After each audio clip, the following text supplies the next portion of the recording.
Hello and welcome to Radically Embody Love Podcast. This is Nasrin Barbic with my lovely co-host, Jessica Falcon.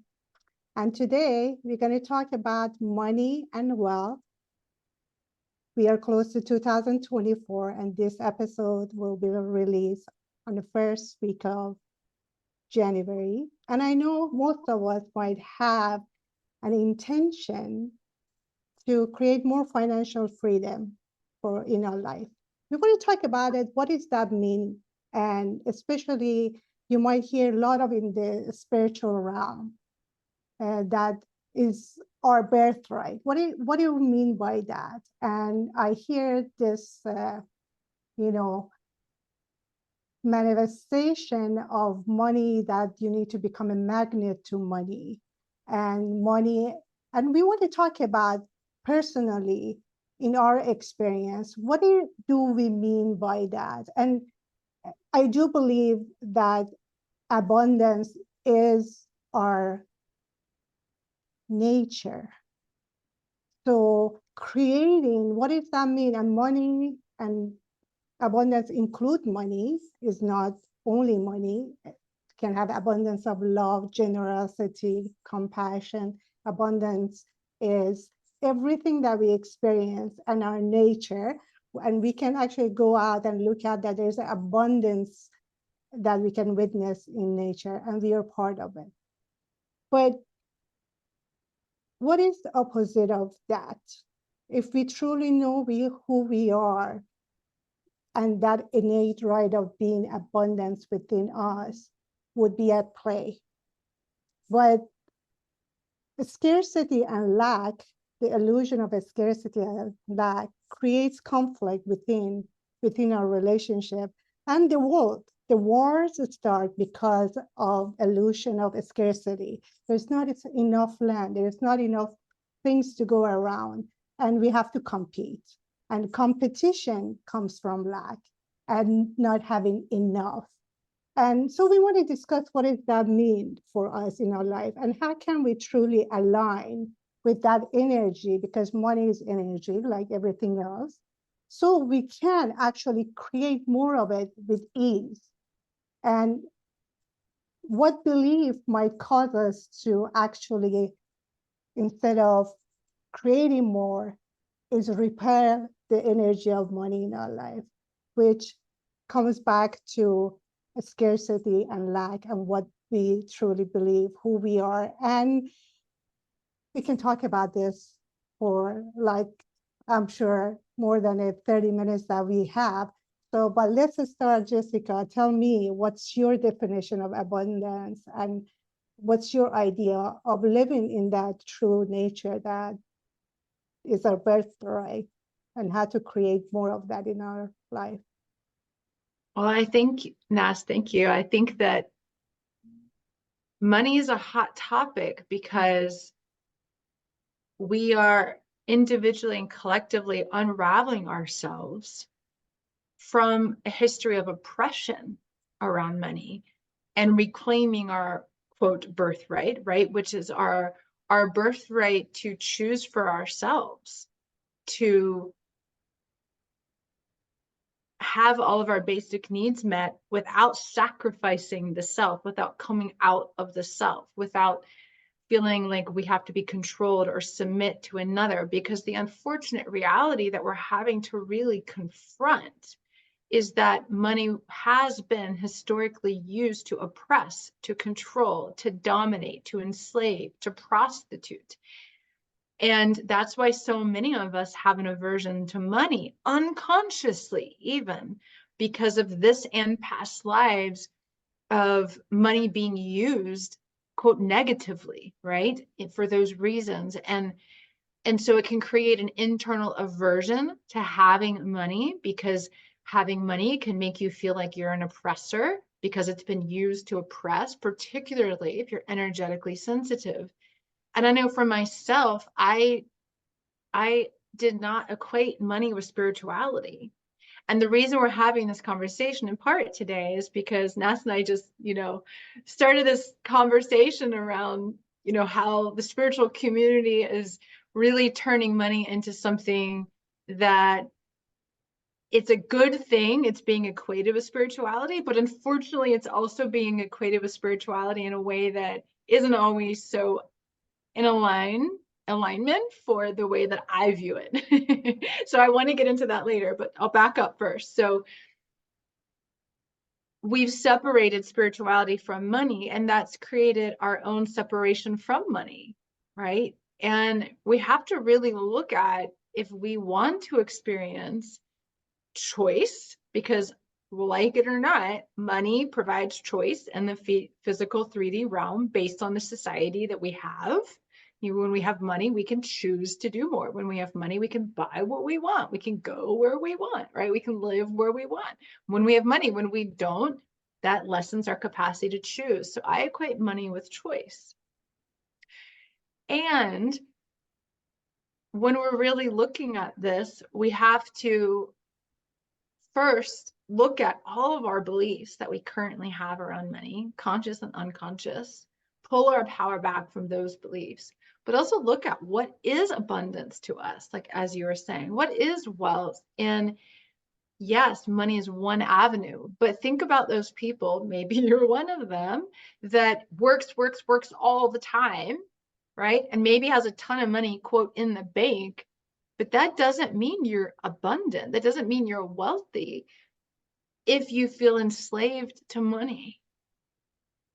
If you feel you never have time to nourish yourself, to take care of yourself, to be with loved ones, to eat amazing, delicious food of the earth, to move your body and play and scream and dance and run and hike and sit in nature and have deep, meaningful conversations and sip your favorite tea or hot cocoa, or right, all of this true wealth.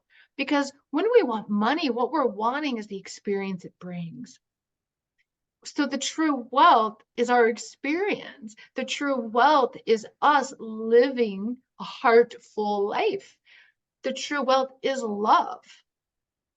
And that's why I think that as we shift out of the old paradigm of money being used as a system of control, what we're really shifting into is money as love, and re-equating money with love as God's source energy, as God is providing for us.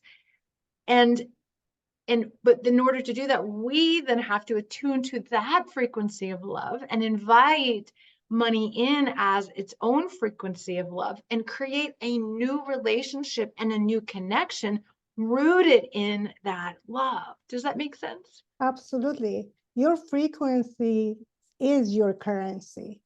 And, I always say it's not about the material thing or money per se, right? When we focus on that, then we are in lack in a way.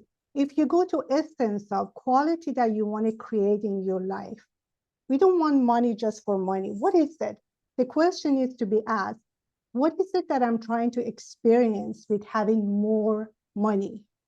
If you think, and we all know that by seeing it over and over in our own society, if you think money brings you happiness, you need to think twice, right?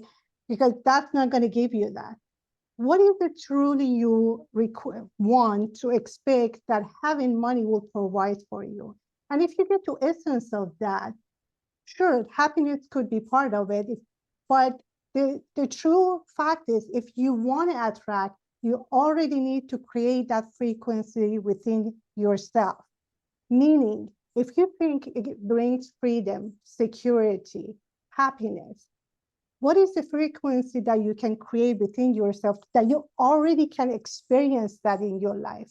Security comes from within. No amount of money can make you secure if you already feel within you insecure. And that's when we get in trouble in this, especially in this country, that is never enough. Doesn't matter how much we have.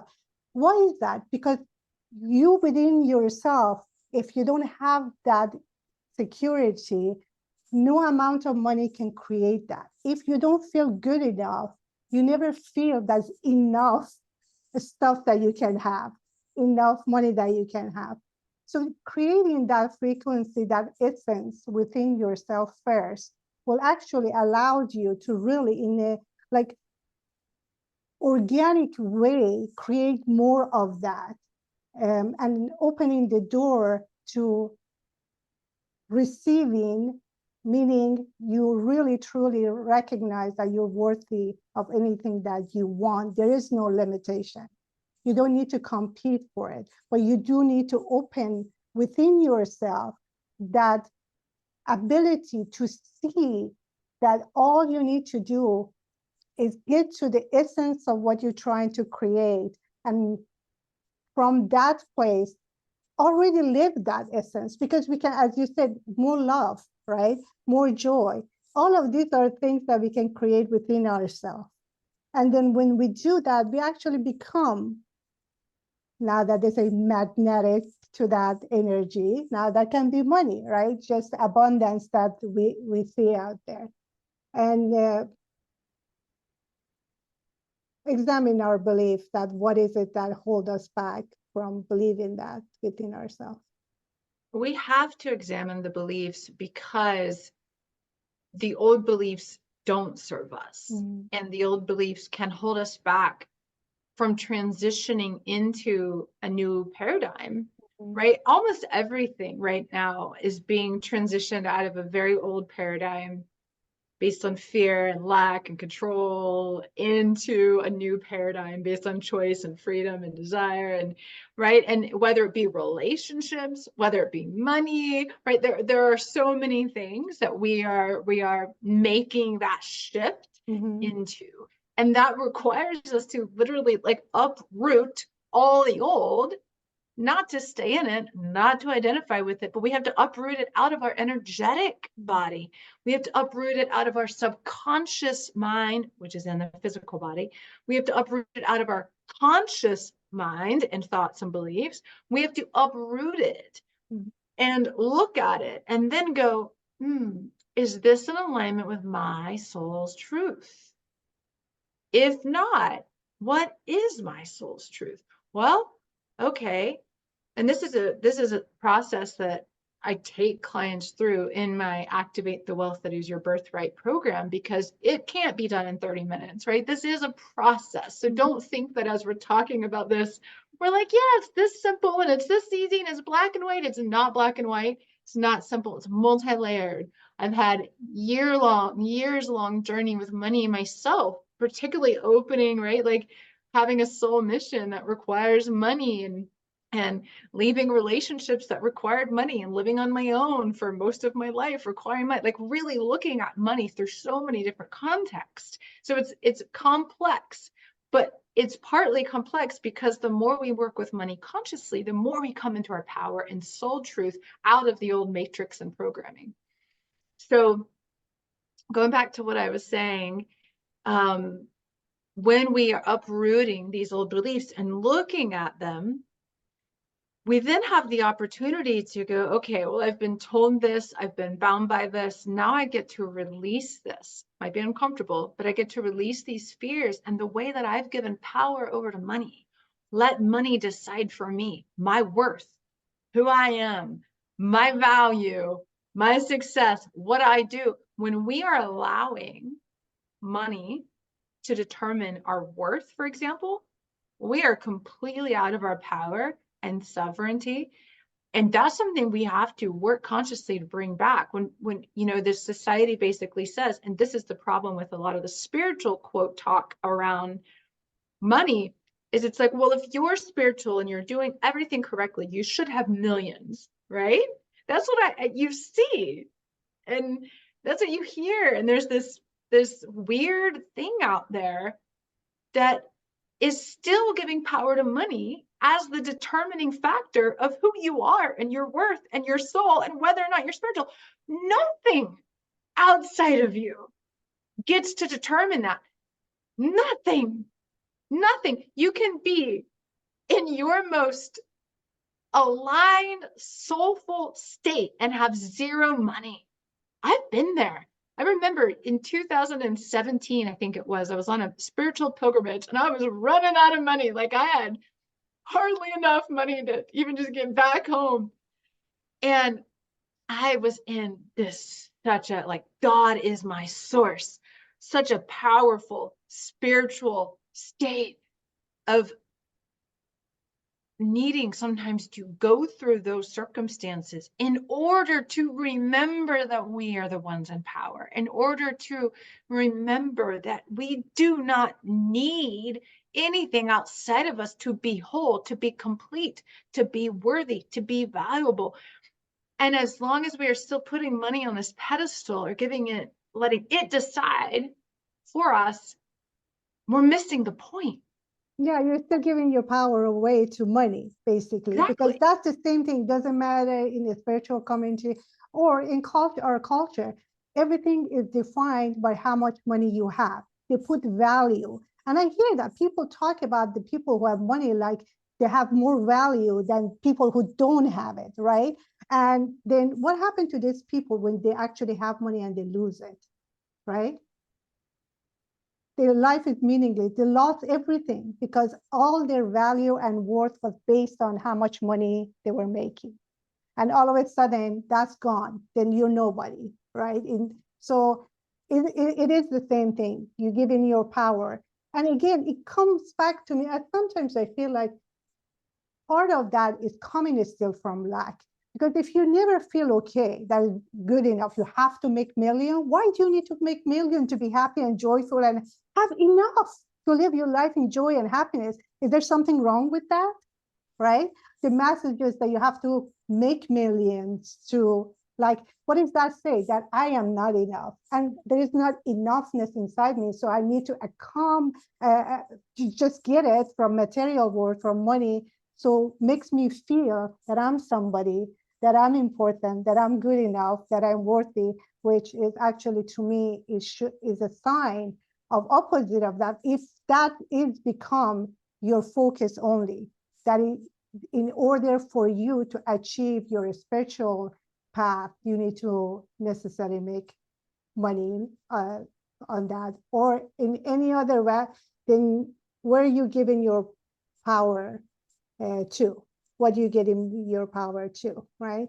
And it's just, to me right now, what I think in my own life, I do believe that definitely your belief makes a difference, because if you happen to grow up with a lot of money, then I see it's always easier to create money, because you don't right away go to the lack and fear of not having, because you never had experienced that really.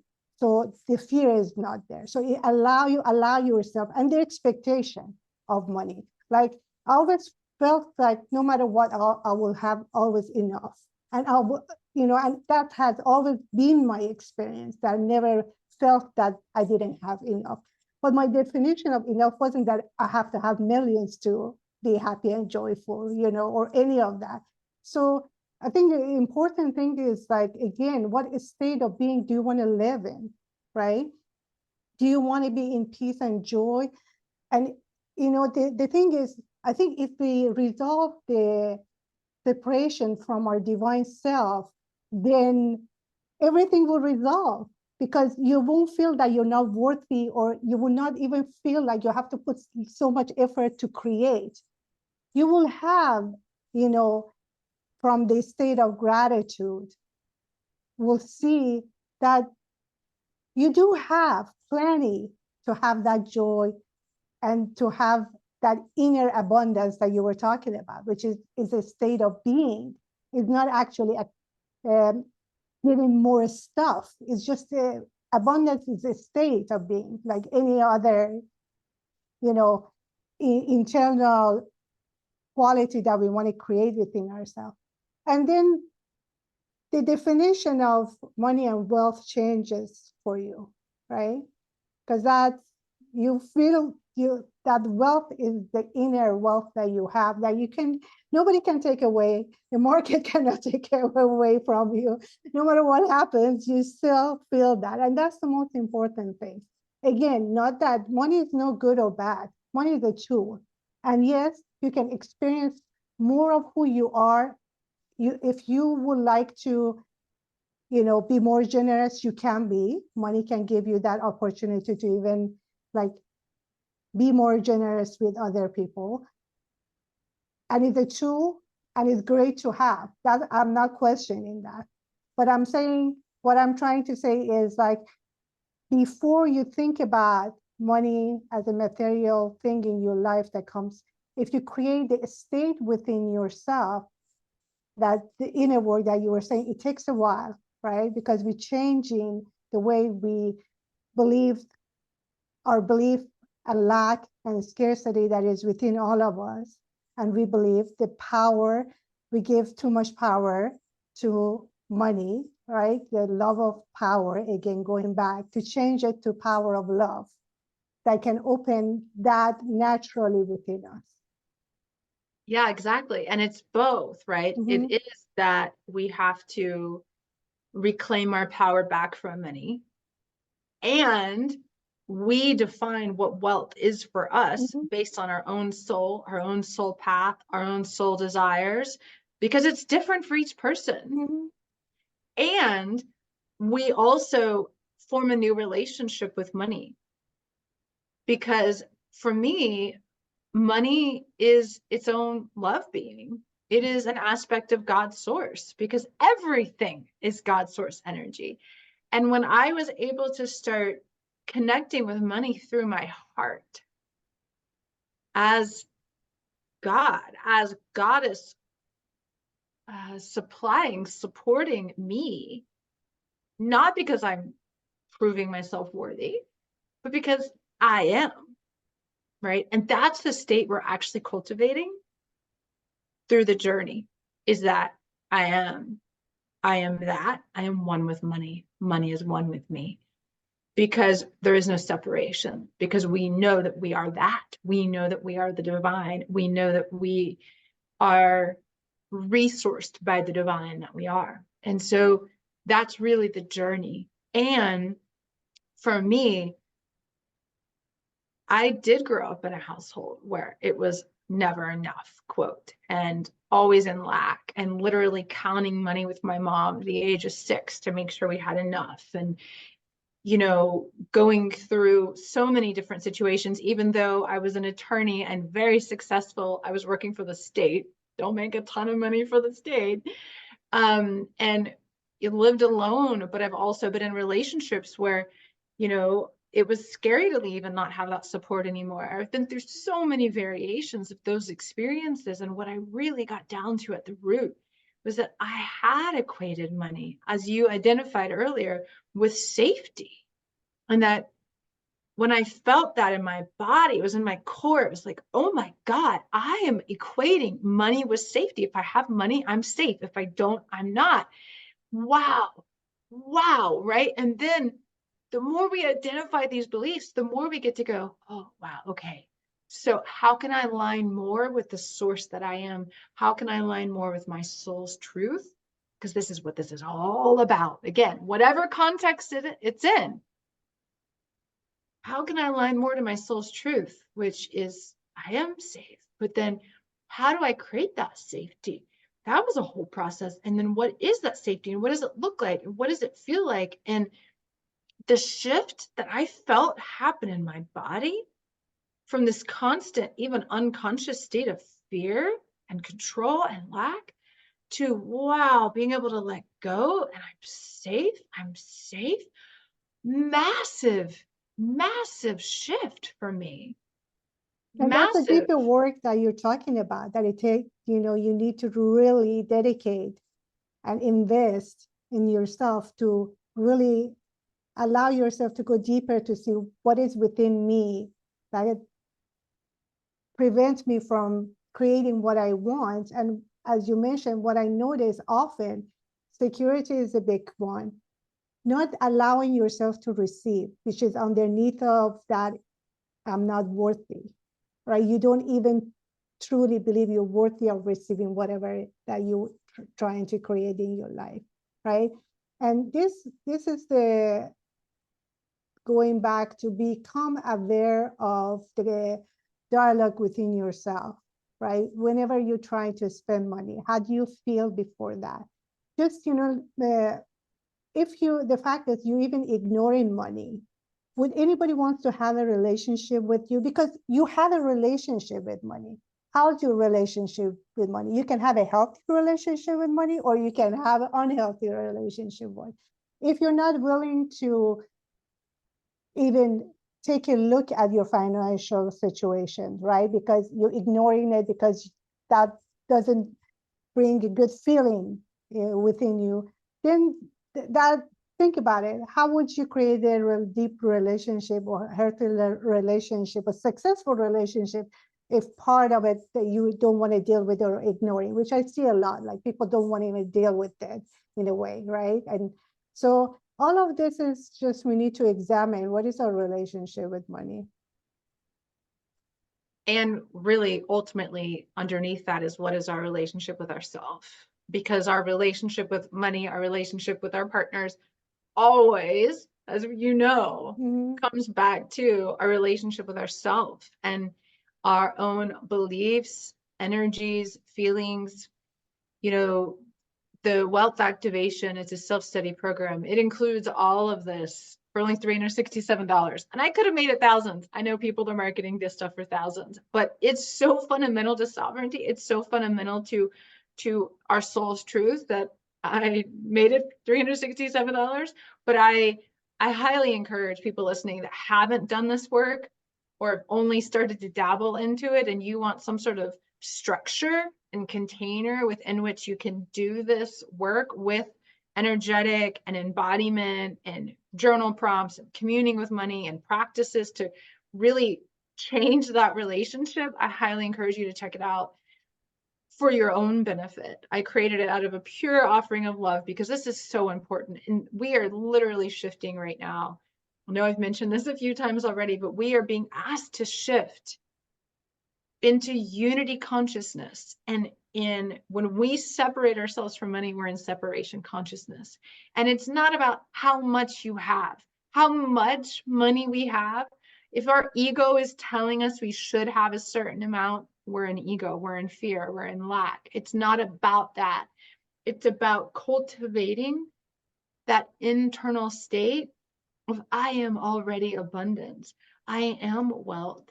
I am infinite. I am divine. I am resourced. I am safe. It's about cultivating those inner states so that as you vibrate at that frequency, then you are no longer unconsciously pushing it away. And you are creating a more receptive state to receive what your soul wants you to receive. And I want to mention that we go through journeys on purpose. When we don't, quote, have something, or we're not experiencing something we want, there's nothing wrong with you. It doesn't mean you're doing something wrong. It doesn't mean you're bad, right? That's such a lie. And that lie is used to control. It does not mean something is wrong with you. What it means is your soul's on a beautiful path of reclamation, and you're experiencing what you need to. And what your job is to bring consciousness to it so that you can consciously choose, is this in alignment? And if not, how do I create alignment in my life to come back into union with myself, my soul, my truth, the divine, all that is. Yeah, that's the generous offer, Jessica, because as you mentioned, these are fundamental work we need to do. And I don't see it just for creating money. I mean, these are fundamental work that creates the essential thing we need to feel the, as you said, unity with the source and who we truly are. These are like things that we need to recognize to step truly in who we truly are. And our state is a state of abundance, not lack. So if we examining everything that is we are in scarcity with and lack, that actually, yet again, is nothing we need to really gain. We need to get rid of the belief that causes us not to step into who we truly are. It goes back to the same thing, right? And this is the nature of our reality, that we create our own reality. So how do we create it? Based on those beliefs and thoughts that created by those beliefs. And then your focus is on not having enough, which makes you energetically experience more of that. To shift in it, let me test this. If I'm an abundant being and really examine, how do I keep myself in lack? And then how can I make it change and see with the experience how gratitude with where I am right now, focusing on what is already great in my life, can actually create more of what I would want in my life, rather than focusing on what is missing or what I do not have. Yeah, exactly. Exactly. It's where we're putting our attention, our energy grows, right? Or where we put, yeah, our attention, energy grows. And so Yeah. we're putting our attention on lack. We're going to see lack. You might literally be given the same amount of, say, food as somebody else sitting next to you. And they might look at it and be like, wow, this is so much food. Oh my God, I'm so grateful. And then you could look at it in your lack mindset and go, oh, that's it. That's all. I really wanted more, right? And it's the exact same, but it is our perception that creates that reality. Because what are we choosing to perceive, and how do we shift our perception to come into that gratitude, into that fullness, into that wholeness? And Yeah. I hope that this conversation is helpful for listeners. You know, as you enter in the new year, I feel like we could literally now go on and on about this. I know we're at our time, but I hope that this is helpful as you look at the year ahead, what your goals are, what your dreams are, what your desires are. One, really make sure they're soul aligned, right? Heart aligned, not ego. And what do you need to cultivate within yourself to receive and create those desires? And go deeper to see what is the essence of you trying to create. What is more money, for example, will bring? What quality of life you're looking for? More freedom, more joy? What is it that you think that money can create? And start looking around and see how you already have that in life that you can focus on and expect. It's like the same phenomenon that, when you want to buy a car, or as soon as you buy it, you see everybody driving it, right? Because now your focus is on that. It's not that it's not there. It's not that the abundance is not there. It's just that your focus is on lack. So you're experiencing more of that. It's the same thing now. If I shift my focus on abundance, like I go out and I say, oh my God, look at the abundance in the nature. I saw like thousands of ants coming out of this little hole. I'm like, look, this is abundance, right? There's so many evidence of abundance out there. Start focusing on those. Whatever you see, gratitude. And the other thing I want to quickly mention, if you allow yourself to be happy and in a state of joy for others, when you see them in abundance, it makes you easier to attract it. Jealousy, competition, these are all coming from lack and scarcity, which keeps you there. So seeing and appreciating and acknowledging other people's success truly from an open heart is actually, as you give, you receive. So thank you for this beautiful conversation, Jessica. And we'll put a link of your course differently in our show notes. And it's a great time, as you mentioned, starting a new year with a new sort of mindset. I don't like to call it mindset, but beliefs. I don't know. We don't usually get great things from our mind. We need to go beyond the intellect. Into the body. Yes, Into the exactly. subconscious, the energy. Yeah, we're cultivating. Right. And then create what we want for ourselves in 2024 from that place. Yeah. And another little quick note, I know it's not applicable to wealth conversation, but around relationships. So I'm also going to be offering Revolutionize Your Relationships, a free 2-hour online experiential workshop in February. So we'll put the link below for that as well. It's a foundational prerequisite offering to a 5-month portal transformation to revolutionize your relationship. But the 2-hour free workshop is really going to go deep into historical context, into why we're not experiencing freedom in relationships, how we cultivate that freedom and shift out of an old paradigm into the new paradigm with that too. So if you're interested in that, the link's also below. And thank you all for listening, for being here, for sharing your time and energy with us. Hopefully this is helping you cultivate some more awareness and love in your heart and a new relationship as you move forward. Bye.